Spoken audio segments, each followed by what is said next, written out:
Samuel Little, the most prolific serial killer in U.S. history who drew portraits of his victims.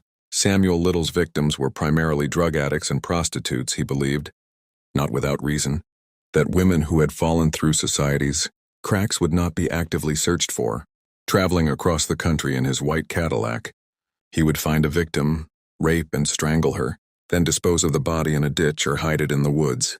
Despite his constant run-ins with the law, he managed to evade serious consequences for years until the FBI took over the investigation into his mass murders. In 2012, Little was arrested. He later confessed to killing 93 women between 1970 and 2005 across multiple states. Samuel Little, the serial killer who evaded justice for decades. Samuel Little. It was in Las Vegas, 1993. I had bought a yellow Eldorado, a 1978 Cadillac Eldorado. I saw a woman. She was kinda thin, black, around 40 years old. She was a prostitute, and I think a drug addict otherwise. She wouldn't have been out on the street. A guy walked up to her. It was her son. He asked me, "How's it going?" I shook my hand and all that. He was about 19 or 20, a black kid. Texas Ranger James Holland. "And what did you do with her body?" Samuel Little.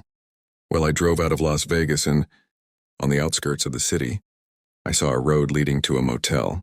There were lots of bushes and overgrown areas by the roadside. That's where I dumped her body. I threw her down a slope and heard her body rolling." The man telling this story is Samuel Little, a frail elderly African-American with gray mustaches, dressed in a blue prison jumpsuit and wearing a shapeless gray hat. As he speaks, he recalls the smallest details: how steep the slope was, what kind of plants grew there, how many motels and gas stations were nearby, and how far he had to drive from Las Vegas to dispose of her belongings further down the road. He even draws a portrait of the woman he killed 25 years ago. His photographic memory is remarkable. He remembers every tiny detail.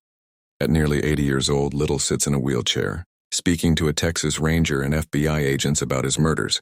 He suffers from diabetes and heart disease. Yet every day he is wheeled in for questioning, where he spends hours recounting the lives he took. Investigators record everything on video, and it seems like he actually enjoys reminiscing about his past. Those days when he cruised across America in his cars, leaving a bloody trail behind him, a trail that took detectives decades to follow. Despite appearing as an ordinary old man, Little is far from simple. Throughout his life, he was arrested over 100 times, and in every mugshot, he looks at the camera with arrogance and disdain. The years pass, he grows older, but his gaze remains the same.